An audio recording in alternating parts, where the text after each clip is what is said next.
ভারতকে চ্যাম্পিয়ন করেই বিদায় নিচ্ছেন কোচ রাহুল দ্রাবিড়। পরবর্তী কোচ কে হবেন সবার আগে যে নামটি চলে আসে তিনি হলেন গৌতম গম্ভীর। ভারতীয় দলের কোচ হওয়ার আগে বিসিসিআই এর সামনে 5টি শর্ত রেখেছেন গৌতম গম্ভীর, আর এই শর্তগুলো মেনে নিলেই গৌতম গম্ভীর ভারতীয় দলের কোচ হিসেবে যোগ দেবেন। বিস্তারিত জানতে ভিডিও না টেনে শেষ পর্যন্ত দেখতে থাকুন। গম্ভীরের প্রথম শর্ত, আমি টিম ইন্ডিয়ার উপর সম্পূর্ণ নিয়ন্ত্রণ চাই, আমার কাজে কেউ হস্তক্ষেপ করবে না। গৌতম গম্ভীরের দ্বিতীয় শর্ত ছিল, আমি আমার ইচ্ছানুযায়ী আমার সাপোর্ট স্টাফ বেছে নেব। বর্তমানে ভারতের ব্যাটিং কোচ বিক্রম রাথোর, পরশ ম্যামরে, ফিল্ডিং কোচ টি দিলীপ কাজ করছেন।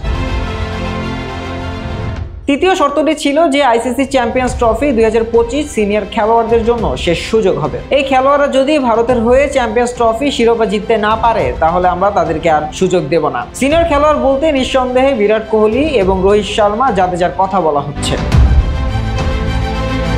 এই ক্ষেত্রে গৌতম গম্ভীরের যুক্তিটা অনেকটাই সঠিক, তার কারণ 2025 সালে চ্যাম্পিয়ন্স ট্রফির পরে ওডিআই ক্রিকেটে গুরুত্বপূর্ণ সিরিজ হিসেবে থাকবে 2027 বিশ্বকাপ, আর এটা কোনোভাবেই রোহিত শর্মা অথবা বিরাট কোহলি খেলবেন না, এমনটাই ধরা যায় তাদের বয়সের দিকে তাকিয়ে। তাই কয়েক মাস পরে শুরু হতে যাওয়া চ্যাম্পিয়ন্স ট্রফির পরে ওডিআই দল থেকে তাদেরকে বাদ দিয়ে নতুনদেরকে সুযোগ করে দেওয়াটাই বুদ্ধিমানের কাজ হবে বলে মনে করছেন ক্রিকেট ভক্তদের একাংশ।